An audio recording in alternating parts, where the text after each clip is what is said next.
Welcome back. Welcome to Lok Sabha 2024. Well, several questions and concerns have emerged as a man has been arrested in Uttar Pradesh's Etah district after a video surfaced on Sunday on social media in which he was seen voting multiple times.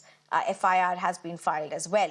The video shared by Samajwadi Party chief Akhilesh Yadav on social media platform X, calling the BJP booth committee as loot committee, posted a video showing the person recording himself while allegedly casting votes several times in a series of instances. And that's not just the only apparent violation. According to Scroll, the boy now arrested is 16 years old. There's no decision yet on repolling. And remember, Election Commission just last week conducted repolling at Prathampura polling station under Dahod Lok Sabha in Gujarat, where according to the FIR, two persons identified as Vijay Bhabor and Manoj Magan were booked for allegedly bogus voting after one of them live streamed from inside the Prathampur polling booth, claiming to cast multiple votes and influencing others to vote for a particular party. Now, how should ordinary citizens be looking at all of this? Who better to explain this than Dr. S.Y. Qureshi, former Chief Election Commissioner? Thank you very much, sir, for joining us. My first question, and that's the introductory statement that I made: how should citizens be really looking at this? People recording themselves, showing how they have cast multiple votes in favor of a political party, and they go ahead and post it on social media, when ordinary citizens believe that's not even possible. Yeah, I'm surprised. But for me, the most important thing is whether it actually happened and how was he allowed to enter the polling station where he's underage. And secondly, how was he allowed to vote repeatedly when everybody, including the President of India and the Prime Minister, their fingers are marked so that they can't vote a second time? How can a person who has voted already was allowed to vote 6, 7, 8, 10, or as many number of times? What was the polling staff doing? And what was the polling agents doing? Because as you and I enter the polling station, the first polling staff announces that so and so has entered, so that everybody looks at their data, and they, since they are local people, they recognize. And once they are satisfied that there is no impersonation, then the work progresses. So how could it happen in the first place? I don't understand. I mean, clearly we seem to be on the same page at this point. We're waiting to see if we can get any more details as well from the Election Commission. But, you know, why we thought of bringing you in, this is not just one odd case. There was an instance where a repolling was ordered just a week ago after there was one person who apparently, again, had multiple votes cast. Now, how should ordinary citizens look at this? Should they see these as cases of aberration, or should this be, again, how can this be happening? So if this is coming to fore, there are only two cases that came before the media where the videos got viral. How many others could be there? These are things that people ask, talk. As a former CIC, how would you look at it? As a former Election Commissioner of India, how would you look at this? Yes. You know, first of all, remember there are 1 crore voters, 1 billion voters involved this time. And 2, 3, 5, 10, 50 cases are aberrations. And of course, we need to proceed against them very seriously, but that's a different matter.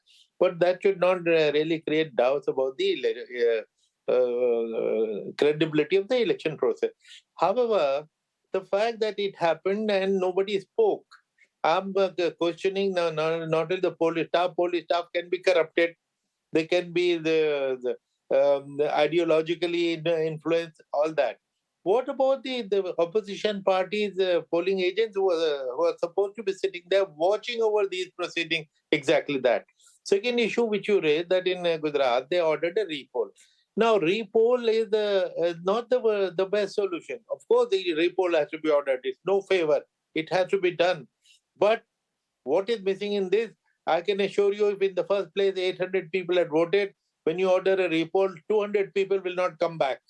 Because those guys are working class, they had taken leave, they come from distances, and denying that voting right to 100, 200 people is unpardonable. Therefore, this is much more serious than it looks. and by just ordering a repoll, the damage is undone. It's not acceptable. So why is it happening in the first place?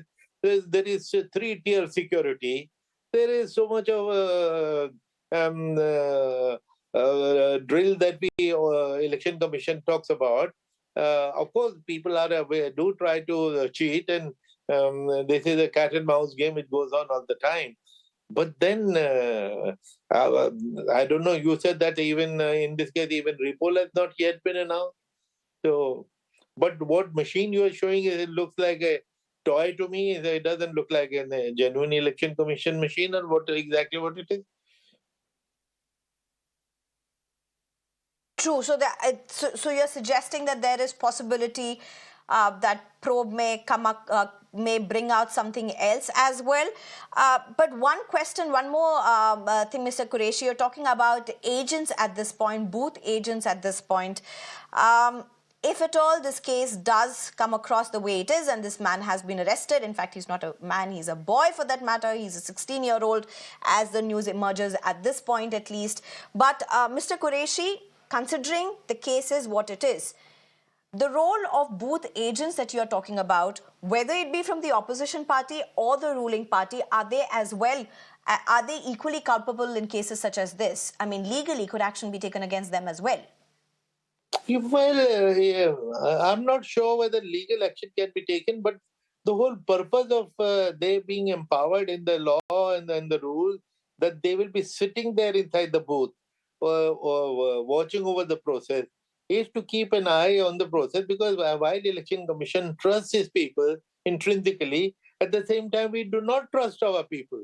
We would like the opposition to keep and watch on our people, which is why polling agents are sitting there, because our polling team may cheat. But what are these agents for? They will immediately protest. Get the guy who has come is impersonating. Immediately he will raise a hue and cry, and action will be taken. That is the whole purpose. There are checks and cross checks. There are checks and balances. So this is the whole part of the process. Right. Mr. Qureshi, thank you very much for joining us. We just wanted to have a discourse over this, even as these instances are coming to fore. How should ordinary voters really be looking at all of this? Thank you very much, Qureshi Saab, for joining us.